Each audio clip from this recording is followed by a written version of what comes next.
Big boss కన్నడకు hero Sudeep హోస్ట్గా వ్యవహరిస్తున్నారు.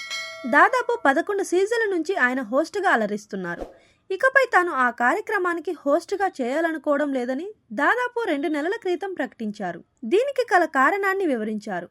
ఆ రోజు పోస్ట్ పెట్టినప్పుడు నేను ఎంతో అలసిపోయి ఉన్నాను. ఇకపై ఆ కార్యక్రమానికి హోస్ట్గా చేయకూడదనే ఆలోచన వచ్చింది. నా నిర్ణయం సరైనదేనని అనిపించింది. దానిని అందరితో చెప్పాలనుకున్నా. అందుకే సోషల్ మీడియాలో పోస్ట్ పెట్టా. ఒకవేళ ఆ సమయంలో నేను పోస్ట్ చేయకపోయి ఉంటే నా ఆలోచన విధానం మళ్ళీ మారిపోయేది. అంతర్గతంగా జరిగిన కొన్ని లోటుపాట్లు కూడా ఈ నిర్ణయం తీసుకోవడానికి కారణం. నా శ్రమకు తగిన గుర్తింపు రాలేదనిపించింది.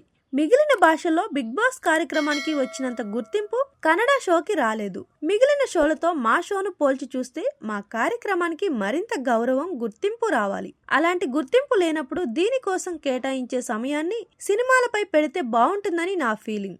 అందుకే హోస్టింగ్కి గుడ్ బై చెప్పాలని నిర్ణయించుకున్నా అని సుదీప్ చెప్పారు. ప్రస్తుతం ఆయన బిగ్ బాస్ సీజన్ 11కు వ్యాఖ్యాతగా వ్యవహరిస్తున్నారు. వచ్చే సీజన్ నుంచి తను హోస్ట్గా చేయనని చెప్పారు. 2022లో విడుదలైన విక్రాంత్ రోనా తర్వాత ఆయన ప్రధాన పాత్రలో నటించిన చిత్రం మ్యాక్స్.